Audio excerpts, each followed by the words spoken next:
How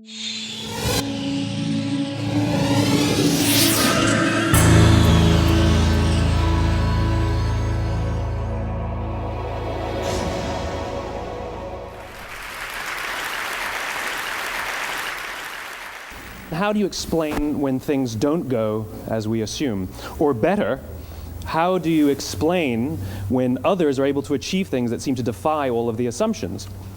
For example, why is Apple so innovative? Year after year after year after year, they're more innovative than all their competition.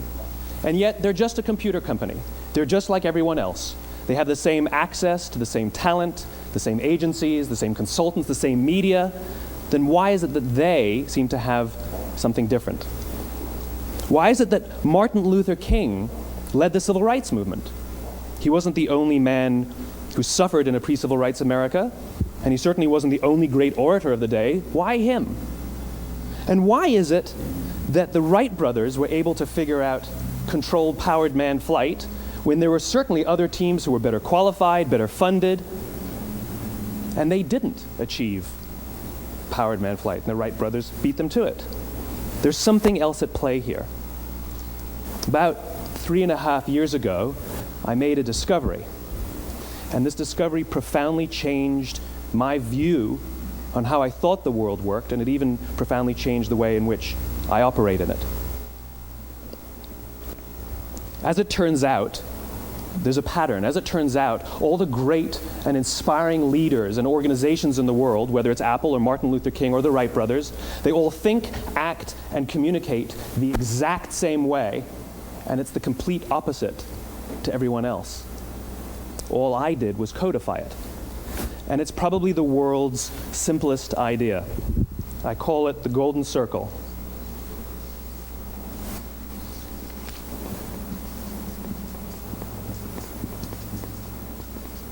Why, how, what?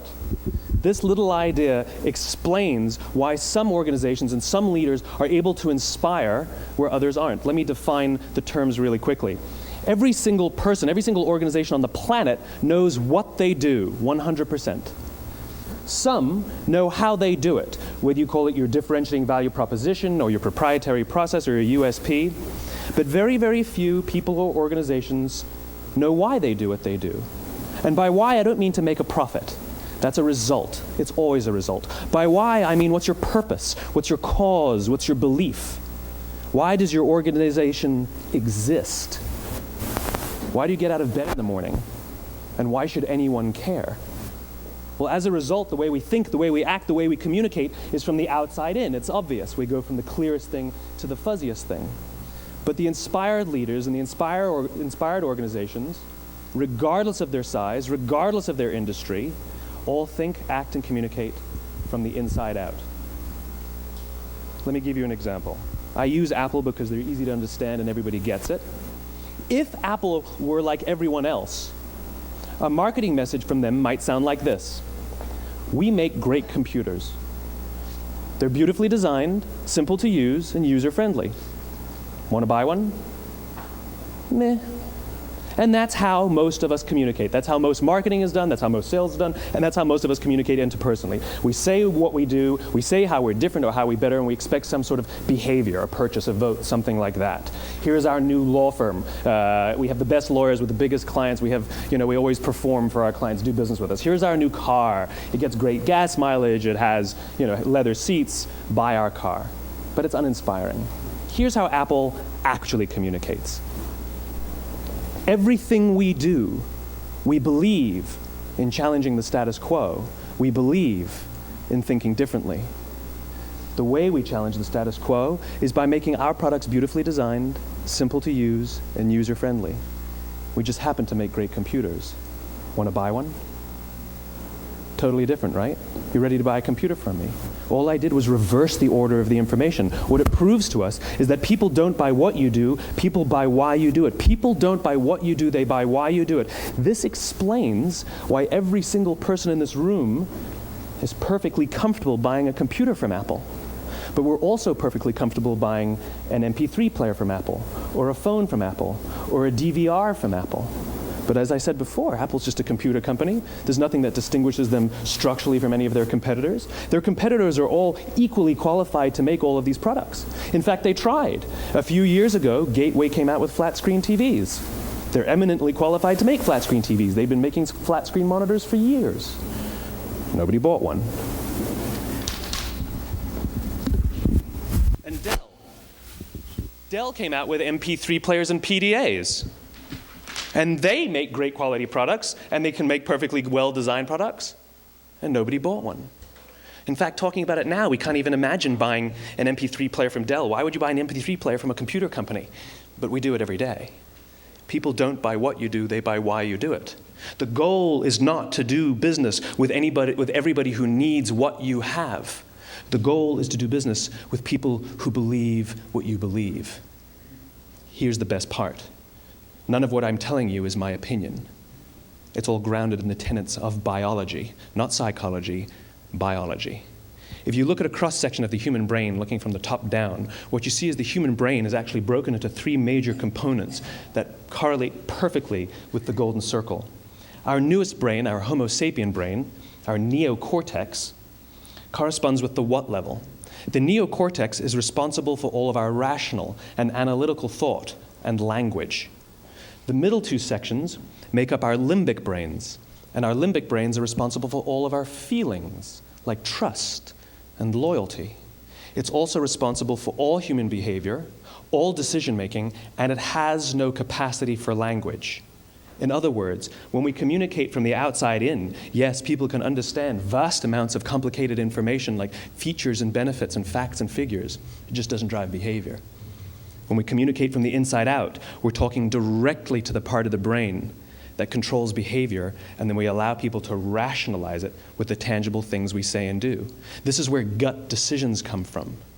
You know, sometimes you can give somebody all the facts and your figures, and they say, I know what all the facts and details say, but it just doesn't feel right. Why would we use that verb? It doesn't feel right. Because the part of the brain that controls decision-making doesn't control language. And the best we can muster up is, I don't know, it just doesn't feel right. Or sometimes you say you're leading with your heart or you're leading with your soul. Well, I hate to break it to you, those aren't other body parts controlling your behavior. It's all happening here in your limbic brain, the part of the brain that controls decision-making and not language. But if you don't know why you do what you do, and people respond to why you do what you do, then how will you ever get people to vote for you or buy something from you, or more importantly, be loyal and want to be a part of what it is that you do? Again, the goal is not just to sell people who need what you have. The goal is to sell to people who believe what you believe. The goal is not just to hire people who need a job. It's to hire people who believe what you believe. I always say that, you know, there's if you hire people just because they can do a job, they'll work for your money. But if you hire people who believe what you believe, they work for you with blood and sweat and tears. And nowhere else is there a better example of this than with the Wright brothers. Most people don't know about Samuel Pierpont Langley. And back in the early 20th century, the pursuit of powered man flight was like the .com of the day. Everybody was trying it. And Samuel Pierpont Langley had what we assume to be the recipe for success. I mean, even now, you ask people, why did your product or why did your company fail? And people always give you the same permutation of the same three things. Undercapitalized, the wrong people, bad market conditions. It's always the same three things. So let's explore that. Samuel Pierpont Langley was given $50,000 by the War Department to figure out this flying machine. Money was no problem. He held a seat at Harvard and worked at the Smithsonian and was extremely well connected. He knew all the big minds of the day. He hired the best minds money could find, and the market conditions were fantastic. The New York Times followed him around everywhere, and everyone was rooting for Langley. And how come we've never heard of Samuel Pierpont Langley? A few hundred miles away in Dayton, Ohio, Orville and Wilbur Wright.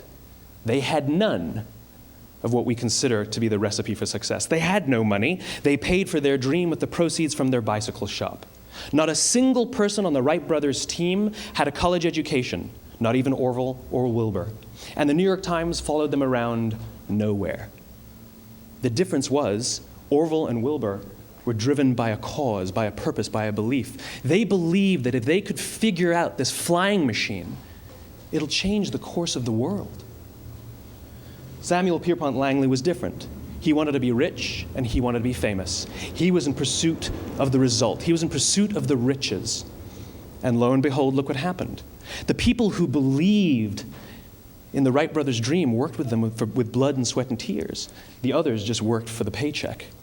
And they tell stories of how every time the Wright brothers went out, they would have to take 5 sets of parts because that's how many times they would crash before they came in for supper.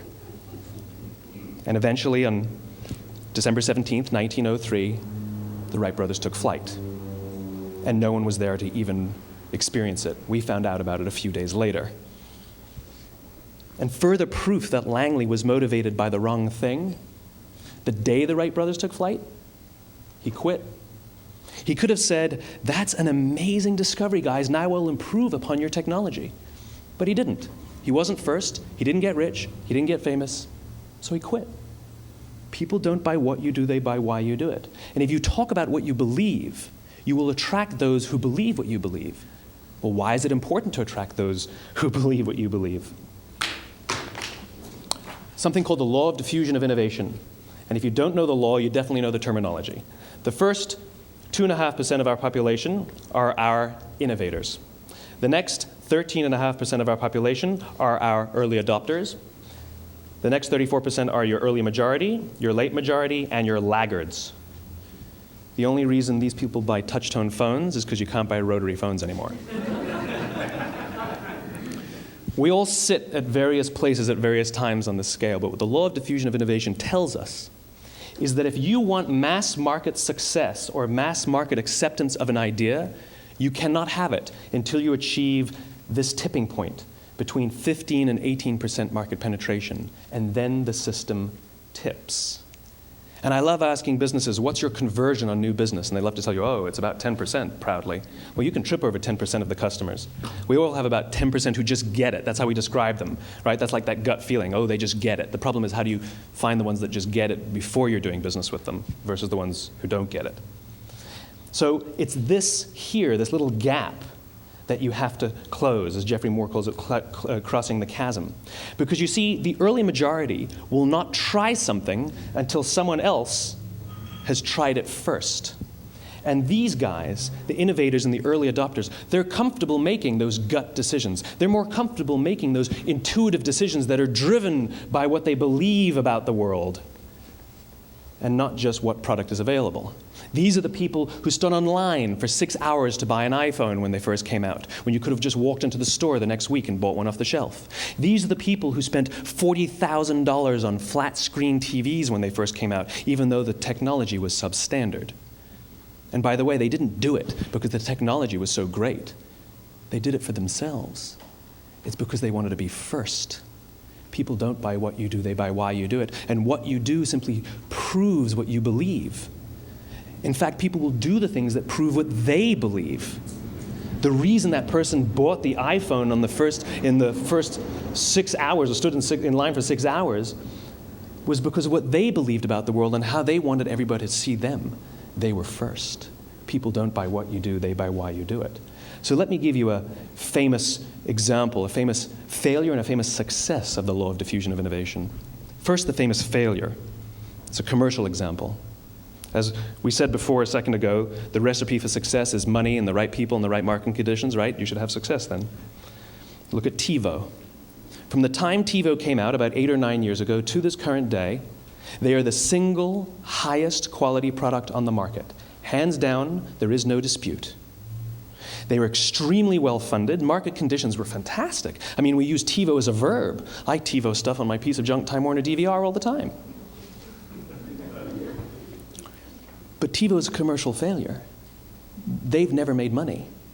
And when they went IPO, their stock was at about $30 or $40 and then plummeted, and it's never traded above 10. In fact, I don't think it's even traded above 6, except for a couple of little spikes. Because you see, when TiVo launched their product, they told us all what they had. They said, we have a product that pauses live TV, skips commercials, rewinds live TV, and memorizes your viewing habits without you even asking. And the cynical majority said, we don't believe you, we don't need it, we don't like it, you're scaring us. What if they had said, if you're the kind of person who likes to have total control over every aspect of your life, boy, do we have a product for you. It pauses live TV, skips commercials, memorizes your viewing habits, etc., etc. People don't buy what you do, they buy why you do it, and what you do simply serves as the proof of what you believe. Now let me give you a successful example of the law of diffusion of innovation.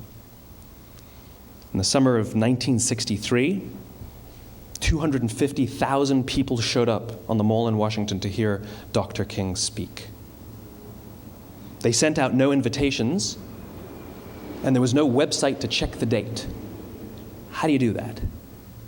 Well, Dr. King wasn't the only man in America who was a great orator. He wasn't the only man in America who suffered in a pre-civil rights America. In fact, some of his ideas were bad.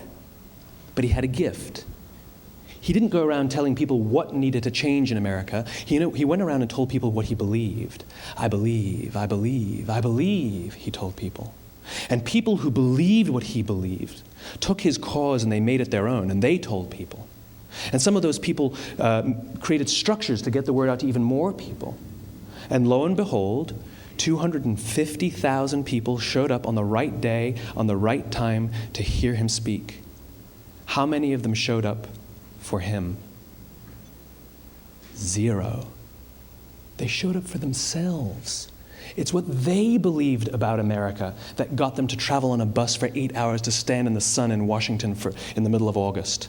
It's what they believed, and it wasn't about black versus white. 25% of the audience was white. Dr. King believed that there were 2 types of laws in this world, those that are made by a higher authority and those that are made by man. And not until all the laws that are made by man are consistent with the laws that are made by the higher authority will we live in a just world. It just so happens that the civil rights movement was the perfect thing to help him bring his cause to life. We followed him not for him, but for ourselves. And by the way, he gave the I have a dream speech, not the I have a plan speech. Listen to politicians now with their comprehensive 12-point plans. They're not inspiring anybody. Because there are leaders and there are those who lead. Leaders hold a position of power or authority, but those who lead inspire us. Whether they're individuals or organizations, we follow those who lead, not because we have to, but because we want to. We follow those who lead, not for them, but for ourselves. And it's those who start with why that have the ability to inspire those around them or find others who inspire them. Thank you very much.